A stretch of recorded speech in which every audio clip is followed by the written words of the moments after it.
is Sunday, January 14th, and this is The National. Tonight, another Canadian telecom accused of selling customers products they don't need. Now it's Rogers employees who are going public. Sears closes its doors for good, putting thousands out of work and employee pensions in jeopardy. But we begin in Vancouver, where a 15-year-old boy was shot and seriously hurt, all because he was in the wrong place at the wrong time. This is bad, and we are concerned about how brazen this was, and this is a priority for us. That is Vancouver police describing that shooting on a busy street last night. 2 innocent bystanders were injured, including that boy who was with his family in a car caught in the crossfire. A third victim is believed to have been the target. It's all disturbing, but as Briar Stewart tells us, it's that shooting of a teenage boy that has people so deeply rattled.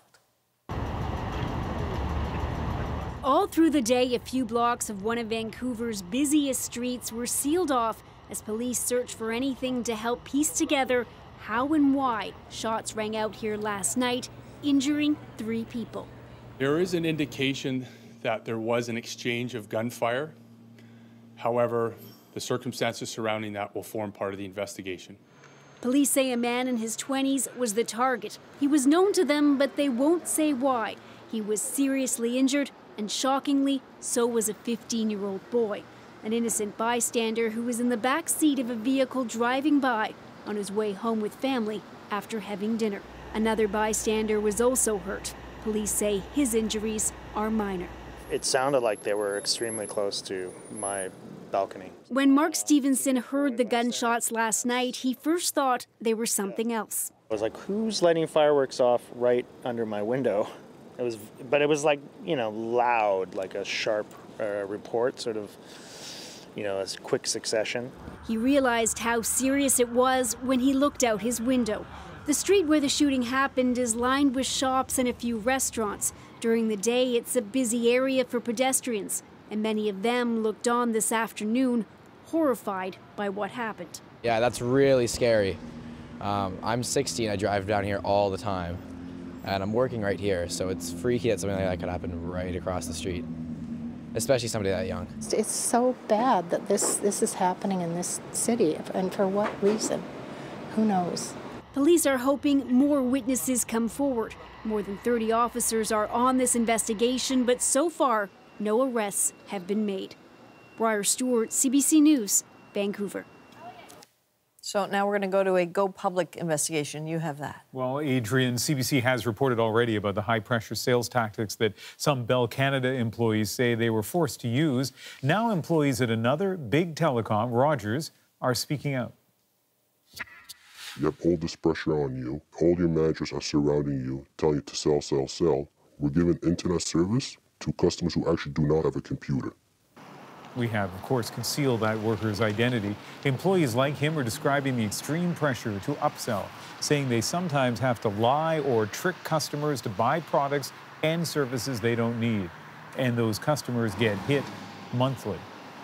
Erica Johnson led our stories into the tactics at Bell, and she has this latest Go Public investigation. Your bill went up that much? Yes, it went up over $130. Sheldon Nider has been a Rogers customer for 2 decades. Last year, he called Rogers to see if he qualified for a 25% corporate discount. Says the sales rep told him he did, but also convinced him to buy an extra phone and put him on a plan with more expensive data that didn't qualify for that discount. I think it's a bait and switch because they bait you with a discount and switch it because they don't give it to you. It's as simple as that. Rogers employees at this call center and others say they're pressured to try to make a sale on every call. We're concealing the identity of this worker. He says even if a customer just wants to talk to a technician, he has to try to sell something. You're supposed to look at their account and see what they don't have, sell them cable, home phone, home security, credit card, whatever it's missing. He and others say to keep their jobs, they sometimes mislead, even lie to customers. If you're really, really desperate, you may just tell them, we're going to install a modem for your TV. And remember, you're talking to seniors here. They don't know what products you're putting in their home. Another employee who quit Rogers Ottawa call centre last August says managers turn a blind eye when employees are misleading or pressuring customers. She told Go Public, "When I had my interview, they actually asked me if an elderly lady calls in to cancel her sports package on her TV because her husband just died, are you going to convince her to keep it and add more?" Rogers wouldn't give Go Public an interview, but in a statement said, amongst other things, "While we do not believe the concerns raised represent our values or sales practices, we take them very seriously and we will work with our team to respond to these concerns." After we asked Rogers about Sheldon Nider's issues, they reimbursed him about $360 as a goodwill gesture and replaced a phone with a broken screen. But he's still stuck in that confusing contract and says Rogers' sales tactics need to be addressed. They just do what you want and deal with the people who complain. And Erica joins us now. So first Bell, then Rogers, and at least one consumer advocacy group, Erica, is calling for some action. That's right, Ian. PIAC, the Public Interest Advocacy Centre based in Ottawa, has made a pretty bold call to the federal regulator, the CRTC. It's calling for a public inquiry. In a letter to the regulator, PIAC says the nature of these allegations is so serious that a formal inquiry into the entire industry's sales practices is required. And how has the CRTC responded? Well, a spokesperson acknowledged that she has received that letter, but she wouldn't comment on it further. She did say if people are unhappy with their telecom providers, they can file a complaint with the CCTS, the Commission for Complaints for Telecom Television Services. Now, that's a mediator between consumers and telecoms. And interestingly, in their most recent annual report, the top complaints were about these exact issues: incorrect charges on customer bills, that sales reps didn't fully disclose contract terms, or gave misleading information.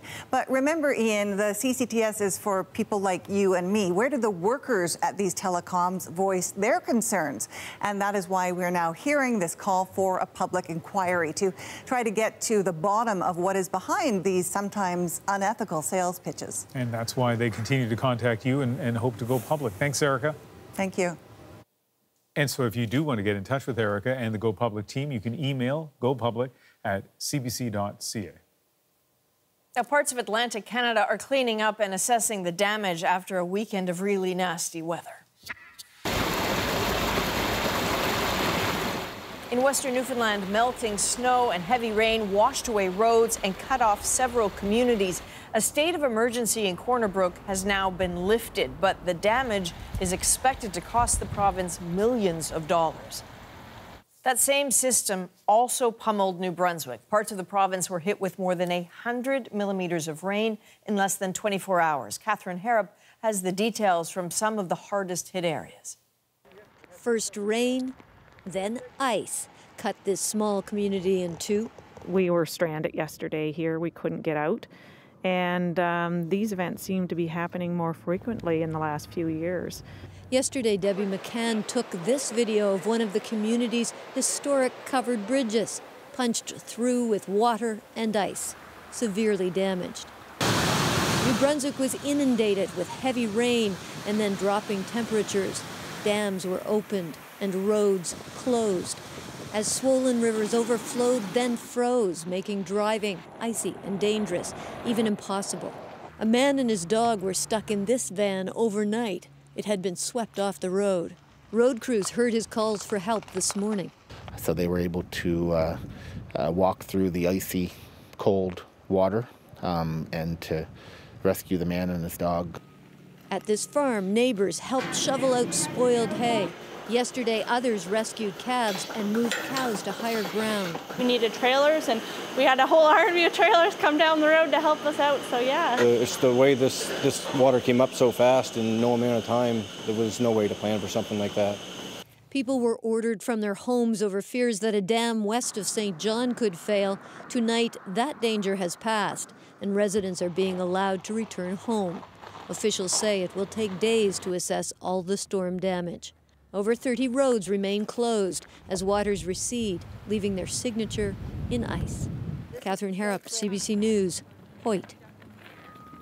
So the very last Sears stores in Canada closed for good today. Ian, I know you went to have a look, right? Well, you know, Sears has been such a familiar part of the retail landscape right across this country in big shopping centers and small-town catalog outlets. And today, that all came to an end. The remaining 17 stores closing their doors for the last time. Here's one stat about the reach of Sears. It once sold more mattresses than any other retailer in Canada. So over the last few months, the last 190 stores have closed. So if you look back to last year, that's a total of 15,000 people who have lost their jobs. So today I visited a store in Pickering, that's just east of Toronto, to take a closer look at Sears' last day and the uncertainty facing its retired workers. From iconic Canadian department store to bargain basement frenzy, this is how Sears ended more than 60 years in Canada. Shoppers drawn by deep discounts and long memory. It's amazing, you know, how, like, you know, people are here gathered. It shows, like, you know, all these people definitely have loved Sears. I can remember as young as I was, even as a kid, you always look for that Sears catalog. Yeah. And you always found something when you come into Sears.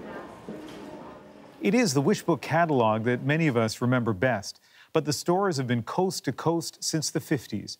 And now more than 12,000 full and part-time employees are out of a job. 18,000 retirees are also wondering what's next. They've been told there's not enough money to pay their full pension and benefits. They canceled my life insurance. They discontinued my health and dental. And now in 2018 sometime, they're going to cut my pension. That leaves me in a spot where, well, I'm going to need more money to make ends meet. At my age, I'm 72 years old. I've gone to work. And I'm going to work at part-time at the Home Depot. I grew up in the country where we lived minimally. I don't know how much more minimally I can live. Pat Wilson sold appliances at the Sears store in Pickering. And before that, she was with Eaton's when it closed down. When I spoke to her Friday, she was thinking back to memories of last days, now and then. I remember when I drove away from Eaton's. I'm going to start crying. I drove away. I saw the sign. I thought, I'm never coming back here again. It's going to happen. You watch. You're going to have a lot of people crying. But you're still going to go back? Yeah, I'm going back. And so she did. One last look at the store and one more chance to say goodbye to her former colleagues. Everything is selling, so I'm very sad. I miss not only the place, everybody working here. This sell-off of inventory follows a fire sale of bigger Sears assets. And what angers retirees is that while shareholders pocketed the profits, not enough was set aside to guarantee the full pensions that workers contributed to. This is my money that's being withheld from me. It's not as though I didn't put the money in there. I did. You earned it. I earned it. You expected it. I lived on less at the time to put the money in. And what now? Yeah, that's a really good question. We spoke to a lawyer who's representing the retirees. He says they will be making a legal claim to try to get the full pensions paid out of those Sears assets. And some of the former workers are also hoping to turn this into a political issue, arguing employees of companies like Nortel and Sears need better protection after bankruptcy. There is always change in retail, and as Sears was winding down last year, 50 foreign brands were setting up shop in Canada. That's a big leap from previous years and quite likely a record. China's Miniso is like a variety store for price-conscious millennials. It launched in Metro Vancouver last spring, now has 20 stores in Canada. Its target 500. US-based Kohler opened its first standalone store in Canada. So did Dyson Electronics and Hunter Footwear, both from the UK. And the foreign arrivals continue. France's Decathlon Group sells sporting goods in 28 countries, and this spring it makes its Canadian debut in the Montreal suburb of Brossard. U.S. President Donald Trump has addressed allegations of racism after reportedly calling a number of countries, quote, shitholes a few days ago. Here's what Trump said to reporters earlier this evening at a dinner event in Florida. No, I'm not a racist. I am the least racist person you have ever interviewed. That I can tell you. Trump has not budged from his version of what was said during a meeting on immigration reform on Thursday. He admits using some tough language in describing Haiti and some African nations, but denies using that derogatory term. And Trump finally had something to say tonight about that jaw-dropping false missile alarm in Hawaii that sparked mass panic. He called it a state issue. People took shelter in manholes, in closets, anywhere after the touch of a single button on a government computer wrongly sent out an alert of a missile attack. Fear has now turned to anger. Our Lindsay Duncombe has more from Washington on the blame game. All personnel take shelter immediately. Fallout today from those 38 minutes of panic. Everyone was freaking out. Everyone was on their phones. They're like, what do we do? Where do we go? The emergency text told people in Hawaii to seek immediate shelter. The radio broadcast, terrifying. A missile may impact on land or sea within minutes. This is not a drill. People prepared to die. If you're watching this video, that means I didn't make it. All that chaos because one worker pressed the wrong button. This is my team. We made a mistake. We're going to take processes and study this so that this doesn't happen again. Changes have already been made. Now 2 people will have to sign off before any alert goes out. The head of the Federal Communications Commission today called the false alert absolutely unacceptable, saying Hawaii did not have reasonable safeguards in place. Officials worry that because this alert was false, people might not pay attention to a real one that goes out. I would hate for anybody not to abide by alert and warnings coming from government systems. They can trust government systems. We test them every day. This was a very unfortunate mistake, but these alerts are vital. Seconds and minutes can save lives. North Korea's nuclear tests and the American president's provocative words have put Hawaii on edge. This Democratic politician says it's time for the countries to negotiate. We've got to get to the underlying issue here of why are the people of Hawaii in this country facing a nuclear threat coming from North Korea today, and what is this president doing urgently to eliminate that threat? Asked about the alert this evening, President Donald Trump called it a state thing. Well, we hope it won't happen again, but part of it is that people are on edge, but maybe eventually we'll solve the problem so they won't have to be so on edge. Critics say the president should have said more and sooner, calling this a missed opportunity to reassure a rattled state. Lindsay Duncombe, CBC News, Washington. So this looks like a clear case of human error, but the systems themselves can be fallible too. Emergency warning systems can be traced back to the Second World War. Sirens blazed during the Blitz, warning Londoners to take cover from German bombs. The system has morphed over the decades, embracing technology as it develops, but there have, of course, been hiccups, some dangerous ones. During the Cold War in particular. In 1980, the world came close to a nuclear conflict when U.S. computers mistakenly alerted people that 2,200 missiles were on their way from Russia. An eagle-eyed technician took a closer look and figured out a faulty computer chip worth all of 46 cents was behind the panic. Crisis averted. If you hear this attack warning signal in circumstances other than a test, get inside. If you are indoors, stay indoors. It was only last month that Hawaii reactivated its siren system because of the nuclear tensions between the U.S. and North Korea. Canada has its own emergency warning system. It's called Alert Ready, and it can override TV and radio signals to issue vital information about amber alerts, severe weather, and other emergencies. Just hearing those audio alerts, so ominous. Ahead tonight, 2 divisive presidents, a shared disdain for the media, and both the subjects of investigations. We'll look at the parallels between Donald Trump and Richard Nixon. And when Prince Harry and Meghan Markle get married, the world will descend on the town of Windsor, which is now at the heart of a debate over what to do with the people living on the streets. We'll take a closer look at homelessness in the United Kingdom. But first, we take you to the Detroit Auto Show, where NAFTA negotiations are looming large this year. You put a border back in place, you could easily add a few $1,000s of cost to a vehicle, and that then would hurt the market in all 3 countries.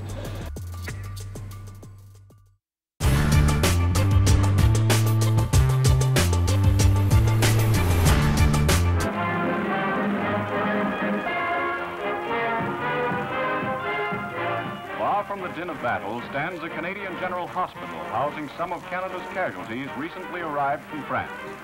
A welcome visitor comes to its doors, Her Majesty the Queen, who is taking time out from her many functions to visit her Canadian boys.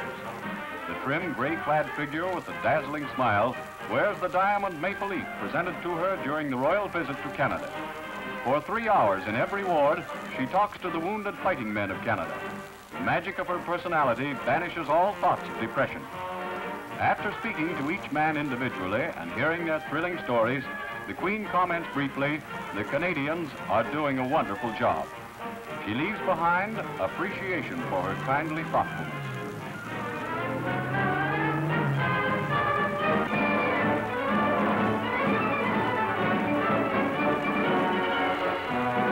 Dockyards across the Dominion, Canadian girls flock to answer the call of the United Nations for ships and more ships.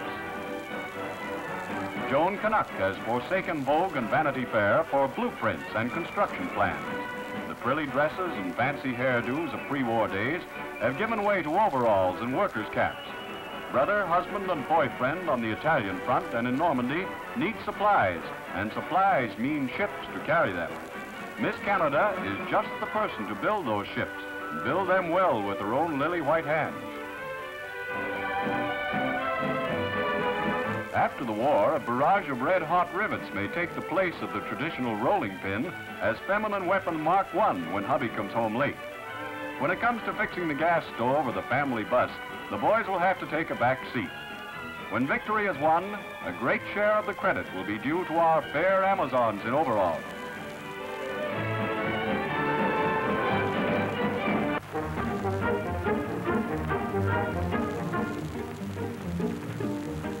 The convoy at sea represents the lifeline of our forces in the field.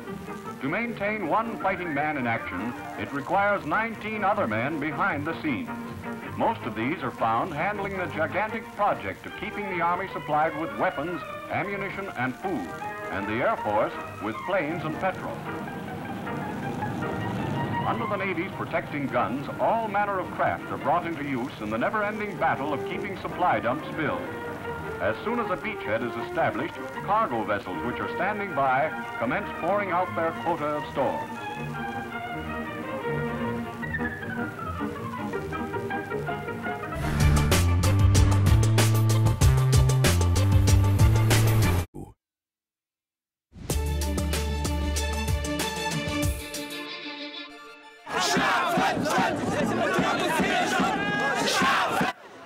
On the National tonight, there are reports out of Tunisia that police have fired tear gas on protesters, people who are calling for an end to austerity measures. In the past week, the army has arrested more than 800 demonstrators. Since 2011 in the Arab Spring, January has often been a big month for protests in Tunisia. The government has tried to ease things by pledging $70 million to help the poor, but it seems that the demonstrations continue.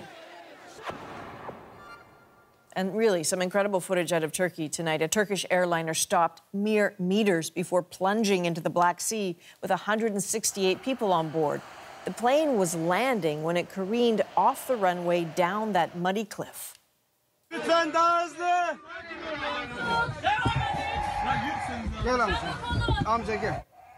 And video from inside shows passengers rushing to get out. Incredibly, everyone evacuated safely. There were no injuries.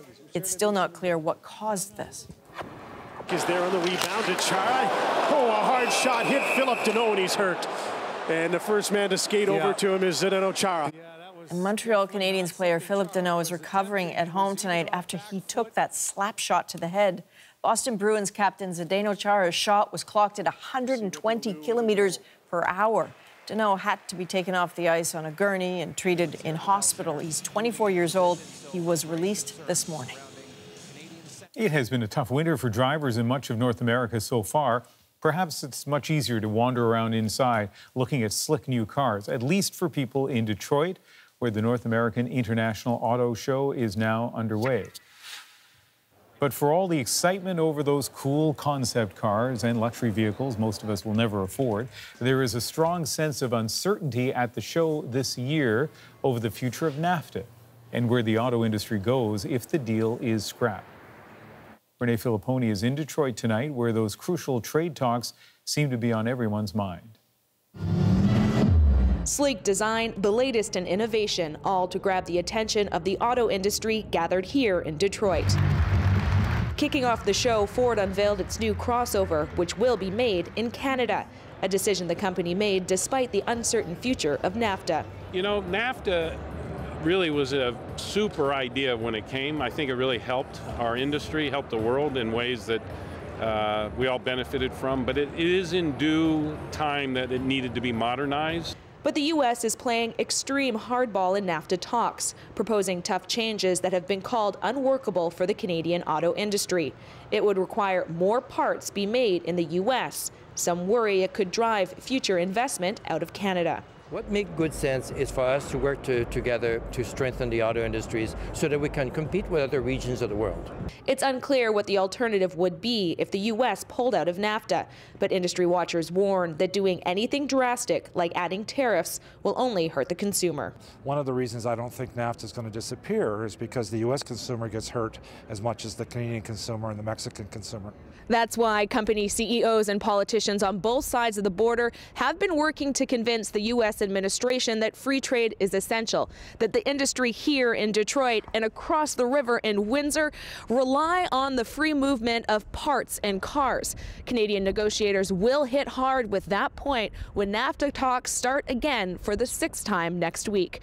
Renee Filipponi, CBC News, Detroit. Ahead tonight on The National, the striking similarities between two presidents. Donald Trump and Richard Nixon, could they share a similar destiny? But first, the debate over what to do with the homeless ahead of the royal wedding. We'll speak to some of those living on the streets who suddenly find themselves in the spotlight. It could be worse. I could be born in Syria. I could be born in Africa. God, I'd have no chance then. They're brave people, not me. Me being here, mate, someone's always going to help me.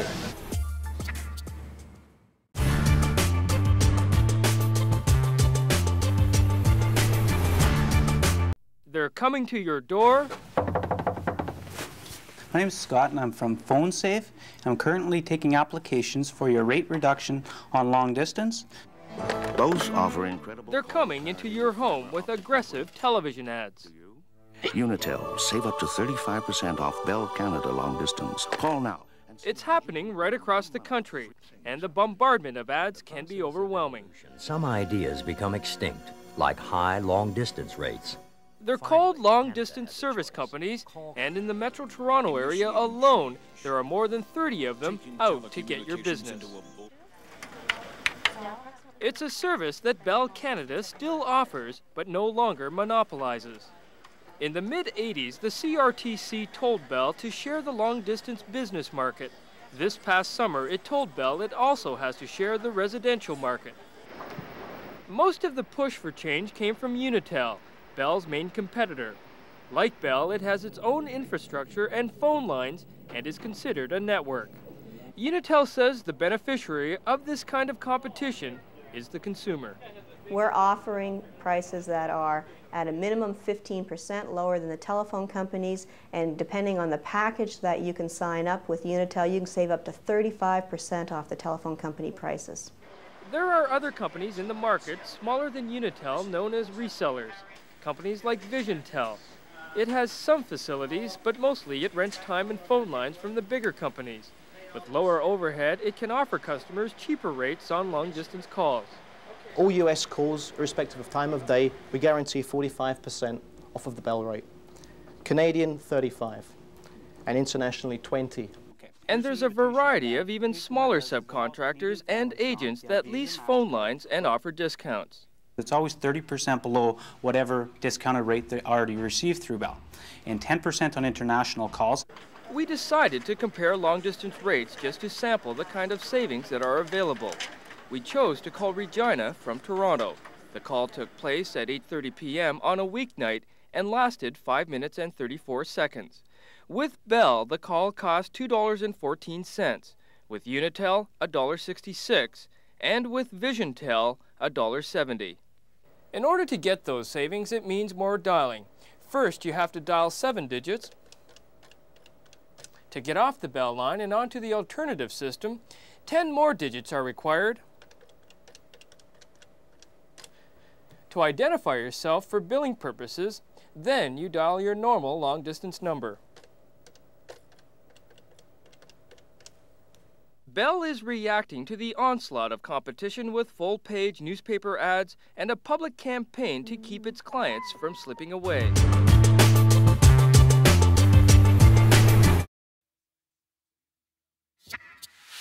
It's not illegal to be homeless in the shadow of Windsor Castle. Today, protesters vowed to make that point this May when Prince Harry marries Meghan Markle. Those protesters plan to show up dressed in tatters, holding sleeping bags and cardboard signs. Their anger has been brewing for days, ever since news broke that the head of the local council is calling on police to clear out the homeless ahead of the wedding. More than 200,000 people have signed a petition demanding a reversal. Margaret Evans met some of the people accused of ruining a storybook setting.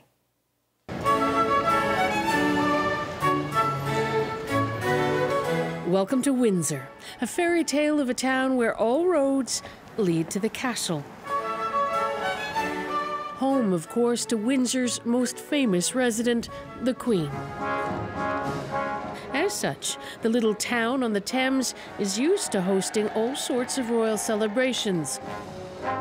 From the Queen's 90th 2 years ago to that wedding on the horizon. Prince Harry and his American bride, Meghan Markle, will marry here in May.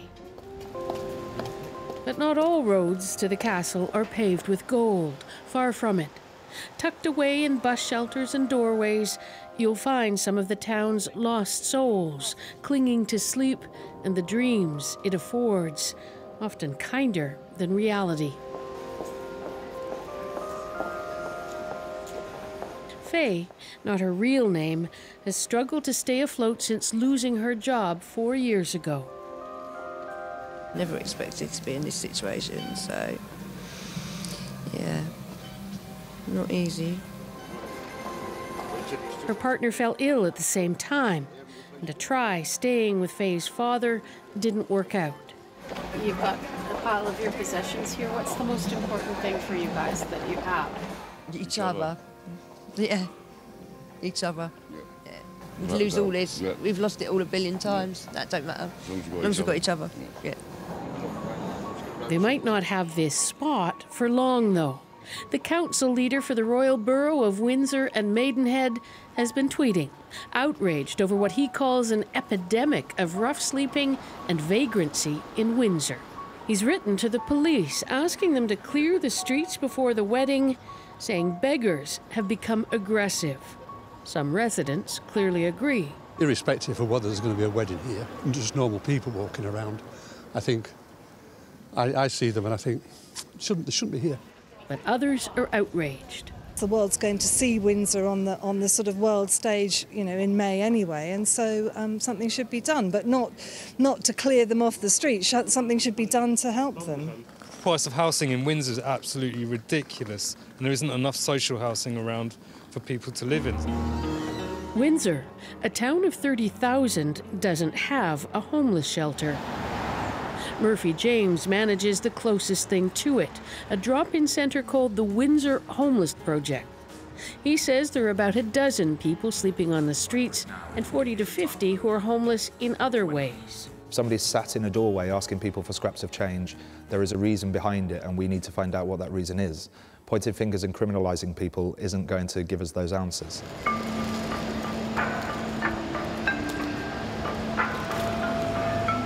London, big, bustling, and anonymous. Windsor's numbers are a drop in the bucket compared to those sleeping on the streets in the capital. But the root causes remain the same and rather timeless. Behind these gates lies the Crossbones graveyard, the gates themselves a shrine to the outcast dead. It was a pauper's cemetery back in Victorian times, right in the heart of one of London's worst slums, and not far from London Bridge. Many of the homeless back then would have been affected by sweeping land privatization and vagrancy laws introduced in 1824. Today, it's standing its ground against London's relentless development drive, but only just. Old working-class neighborhoods disappearing beneath tower blocks, catering to the white-collar world. Critics say years of prioritizing private development over social housing has led to the current problem. An estimated 160,000 households experiencing some form of homelessness. The rental value of private rented property is going up, and at the same time they've been holding back and cutting and capping welfare benefits, which would plug the gap between what people can afford and the cost of rental. John Sparks is the executive director of Crisis UK, a charity that says about 9,000 people are sleeping rough. At the same time as all of that, there have been cuts to other public services, mental health, drug and alcohol services and so on. So all of those things together over several years have produced a sustained increase in homelessness. For some, dealt difficult hands in life, it is an unavoidable sentence. Chris is 27 years old. He's been sleeping outside for 18 months. I was in a lot of trouble when I was 10 years old, yeah. So much trouble. Abandoned by his mother for bad behavior, he says, he grew up in foster care. But there is no self-pity. It could be worse. I could be born in Syria. I could be born in Africa. God, I'd have no chance then. They're brave people, not me. Me being here, mate, someone's always going to help me.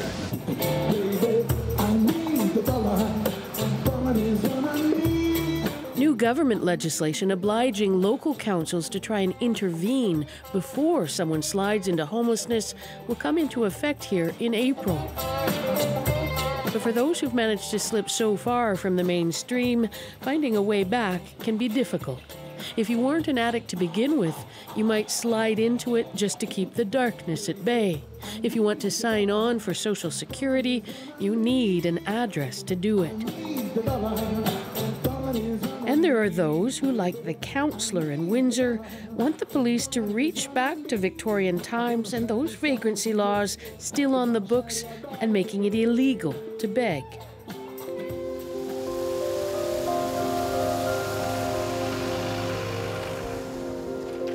Faye has no idea whether Windsor will actually try to shift those sleeping rough before the wedding.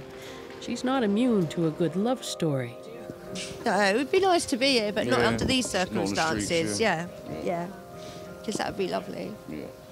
Yeah. But Faye is the one in need of a fairy tale ending, some way of crawling back up through the cracks she's fallen through. And that means being seen. Margaret Evans, CBC News, Windsor. Still ahead, President Trump has been compared to Richard Nixon with a temper and a strong contempt for the news media. But will Trump follow Nixon down the road of political ruin? Terence Mckenna takes a closer look. I have never heard or seen such outrageous, vicious, distorted reporting in 27 years of public life. But the very dishonest media, those people right up there with all the cameras.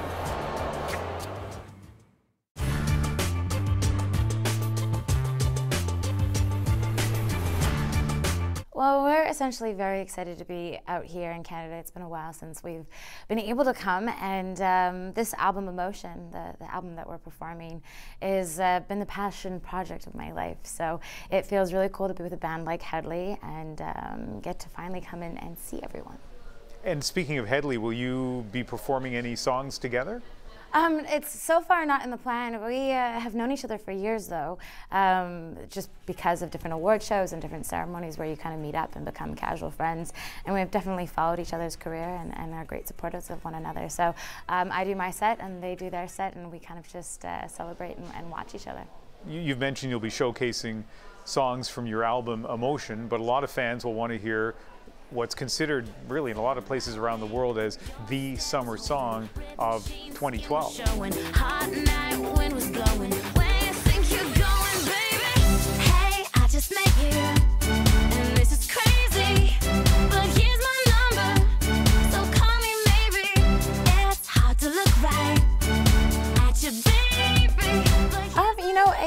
as intimidating as it once was. I think the making of emotion kind of fixed that for me, at least. It feels like it's a great moment in the set, and it's a celebration of sorts, but it doesn't feel like the highlight anymore, which is really relieving for me, to be honest. So you're going to be seeing a lot of the country on this tour, from Moncton to Toronto, from Dawson Creek to Vancouver. Are all of the stops places you've been to before? Well, actually, I did a fair amount of touring in Canada before anything kind of took off for me, with different bands, whether it was Marianas Trench or the New Cities or even Hanson. So I have actually done the runs a few times, but this will be a different kind of tour, just because, like I said, the material is something that I'm proud of in a different way than I've ever been proud of anything. And I feel a little bit more like I've kind of come into my own as an artist, so getting to see people and greet them with that confidence is something that I'm really excited and kind of dying to do. So, of course, you and the lead singer of Hedley, Jacob Hogard, were on Canadian Idol. I'm curious, did you get a chance to watch the finale of American Idol last night? I didn't. We just flew in from Japan, and then we had our show here for the first time in St. John's, and I was so jet-lagged that I barely got through it, but I found the energy for that, but not much else, I'm not going to lie. So a lot of people are talking this week about the impact of the Idol programs on pop music. What about on you? What impact did your experience on Canadian Idol have? You know, it was a really great stepping stone for me. I look back at that show with fondness and still a little bit of nerves, because it was both things. I got it bad, and that ain't good.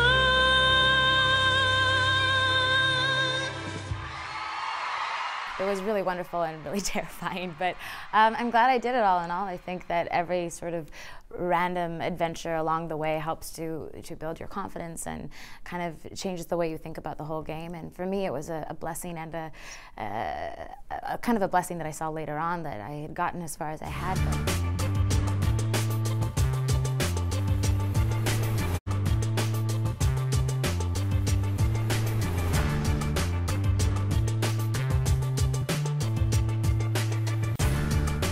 Countries have to pay us for the services we're rendering, or this country is going to go right down the tubes, and that is a shame. What it says here. Donald Trump may have shown little serious interest in politics back in 1987, but his America First sentiments were already fully formed. After that appearance, Trump received a fan letter from former U.S. President Richard Nixon's wife, Pat, encouraging him to run for office, predicting that he would win. Trump, of course, finally did run and did win, though certainly not by a landslide like Nixon's crushing victory over George McGovern in 1972. But there are similarities between the two men, and their combative temperaments and their treatment of the media. But could Trump be headed for a similar downfall? Terence Mckenna examines the Trump-Nixon parallels. The very dishonest media, those people right up there with all the cameras. How does Donald Trump follow the Nixon playbook? Consider this press conference from October 1973 in the East Room of the White House. I have never heard or seen such outrageous, vicious, distorted reporting in 27 years of public life. What is it about the television coverage of you in these past weeks and months that has so aroused your anger? Don't get the impression that you arouse my anger. One can only be angry with those he respects. And here is Donald Trump last January in the very same room. Tomorrow they will say, Donald Trump rants and raves at the press. I'm not ranting and raving. I'm just telling you, you're dishonest people. But, I'm not ranting and raving.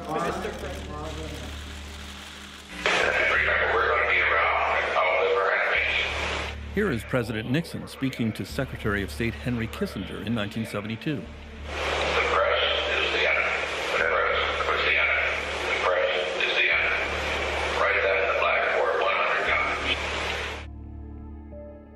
Echoed by Donald Trump's infamous tweet, "The fake news media is not my enemy, it is the enemy of the American people." There is the president. Nixon resigned from the presidency in the face of obstruction of justice charges. And now Trump is being investigated on the same alleged crime. The Watergate scandal that brought Nixon down began with a break-in at the Democratic National Committee headquarters in 1972. The burglars were caught and tied to the Nixon campaign. The key question came at Senate hearings from Republican Howard Baker. What did the president know, and when did he know it? Then came the news that Nixon had secretly taped all the White House sessions in which he methodically planned a cover-up with his close advisors, including paying off the burglars to buy their silence.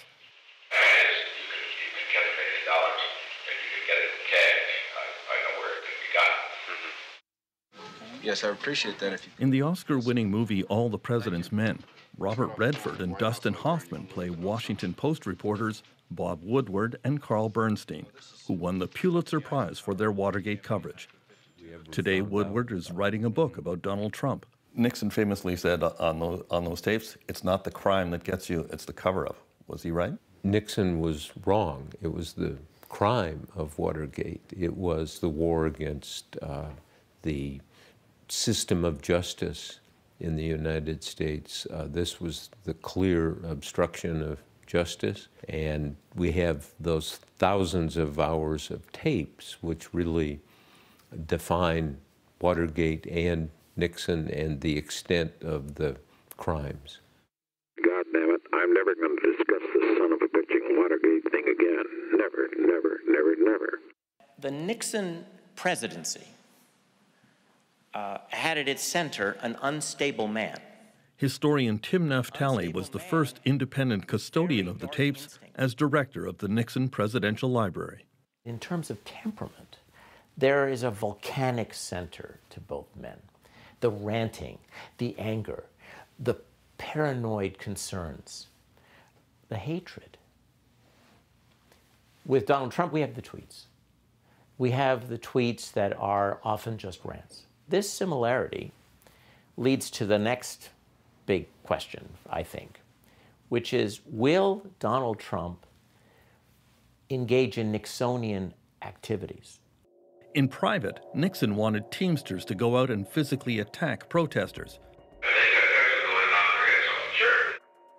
whereas Trump expressed the same attitude in public. If you see somebody getting ready to throw a tomato, knock the crap out of them, would you? Seriously.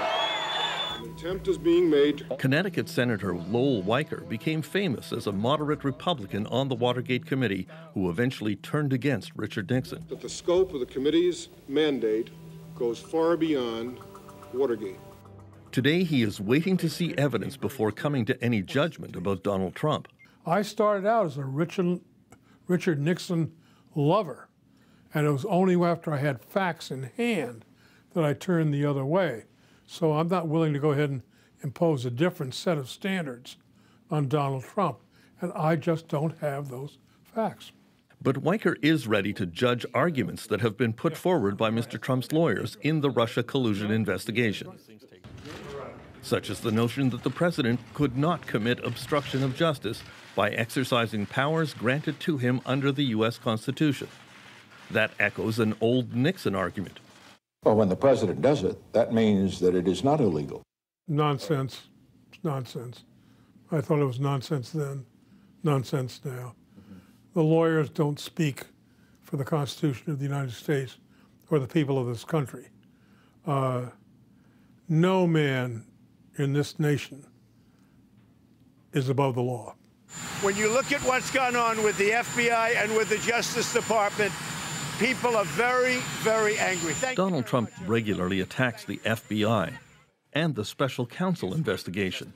Trump said to the New York Times that former FBI Director Robert Mueller would be acting improperly if he starts looking into the finances of the Trump Organization.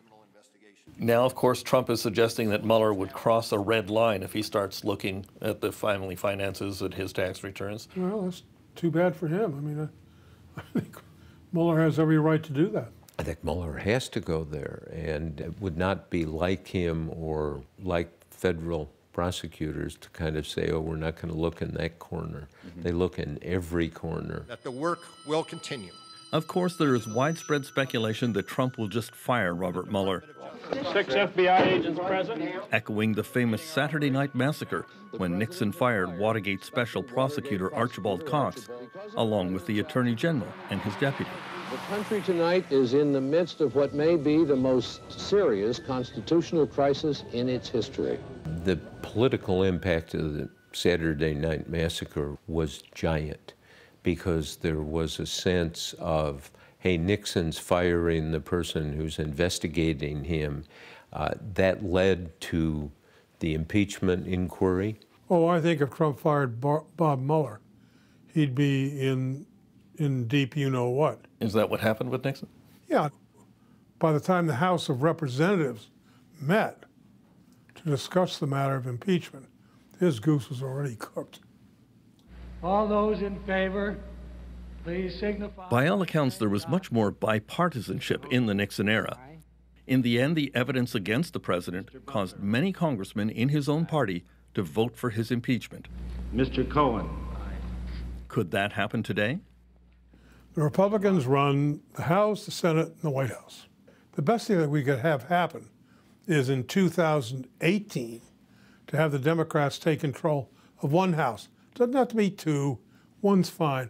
Oh, my goodness. If the Democrats take one of the houses of Congress, let alone both of them, one can anticipate public hearings. I'm not saying that you can anticipate impeachment.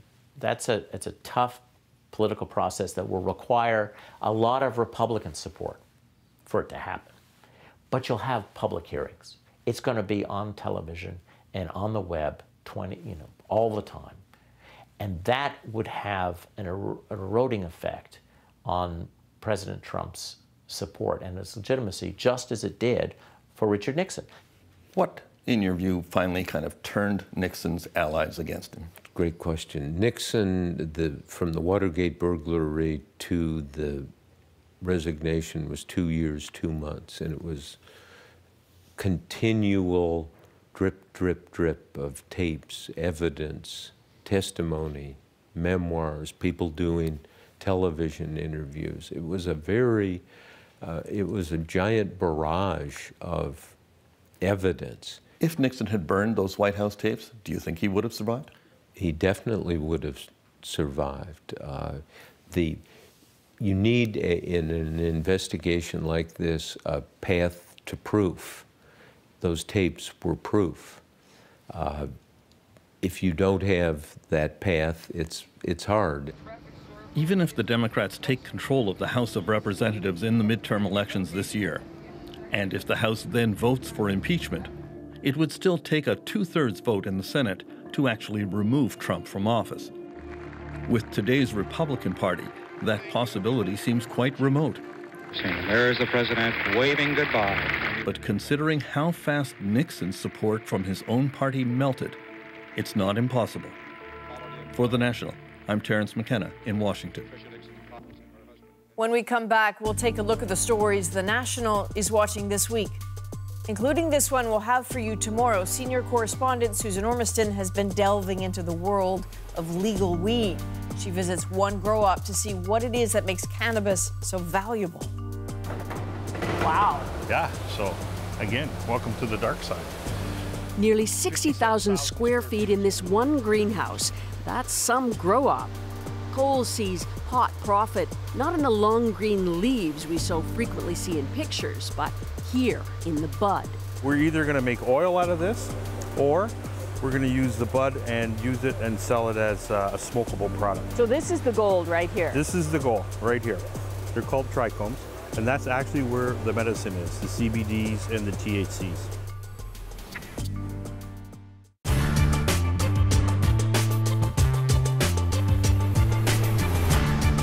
The fake media tried to stop us from going to the White House, but I'm president and they're not. Never has the relationship between the news media and a sitting U.S. president been more bitter. We're just 2 weeks away now from Donald Trump's first anniversary in office, and news networks from CNN to MSNBC, CBS News have made a point of calling out what they see as mistruths, even lies. Not true at all, demonstrably false. Presidential statements divorced from reality. It's a total eclipse of the facts. With his relentless attacks on the so-called mainstream media, Trump has proven a difficult president to cover. Your organization You are attacking our news organization. Your organization. Can you give us a chance to ask a question, sir? Where Trump seems to have thrown away a commitment to presidential language, so too have some members of the media walked away from the pledge to objectivity. You are the commander-in-chief, the president of the United States of America, the greatest country on earth. Act like it. Are journalists crossing a line by mixing opinion with reporting? Or are they right to call it as they see it? Mark Bulgutch is a former executive producer at CBC News, now an author and journalism instructor at Ryerson University. So Mark, we've known each other a long time. We've worked together a long time. We have, and we have. If I had handed you one of those scripts with that much opinion in it, you'd have said what? I would have said, this isn't what you do for a living, Diana. You're a reporter. You're not an editorialist. You don't have an opinion when you work at CBC News. So we would have thrown it back at you and said, try again. So what's wrong with it? Because, you know, a reporter's job is to observe and report back. Why not report the full observation?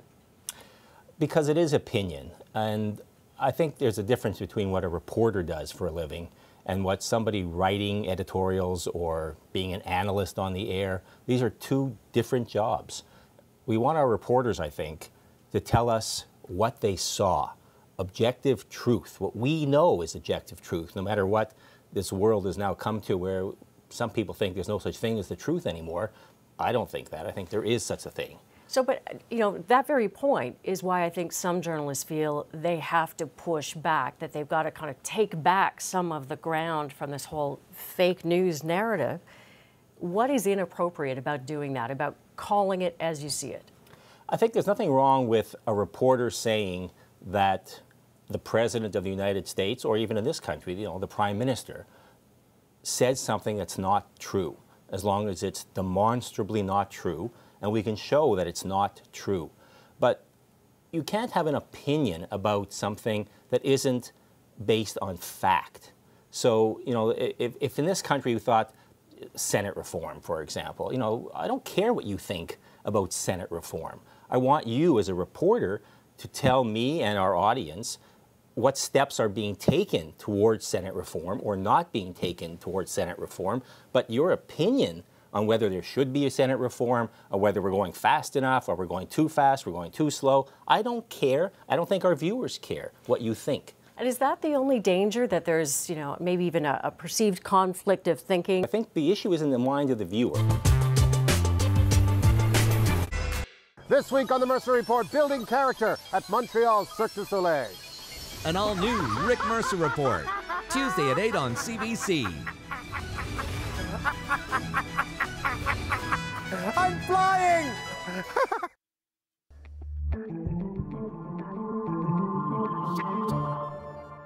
We will use this gathering as an opportunity to advance our work on diplomatic efforts towards a more peaceful, prosperous, and nuclear-free future on the North Korean peninsula. In light of the terrible On the National this week, we'll be watching as representatives of more than a dozen countries gather in Vancouver to discuss North Korea. The U.S. and Canada announced the summit last month. Russia and China will not attend, raising questions about how much can really be achieved. China has been highly critical, saying the meeting will only create divisions. And we'll be watching for a verdict in the Lac Mégantic rail disaster. The jury will deliberate for the 5th day tomorrow. They are deciding the fate of 3 former rail workers charged with criminal negligence. 47 people were killed when the train carrying crude oil derailed and exploded. How do you think the physical will go tomorrow? How do you think the physical will go tomorrow? I think it's going to go very well. I'll be very surprised if it doesn't. After a week with much speculation over his mental health, on Tuesday we find out how Donald Trump checks out physically. His first medical exam was at Walter Reed Military Medical Center on Friday. His doctor has already said that, apparently, that the test went exceptionally well. And that is the National for January 14th. Good night. Good night.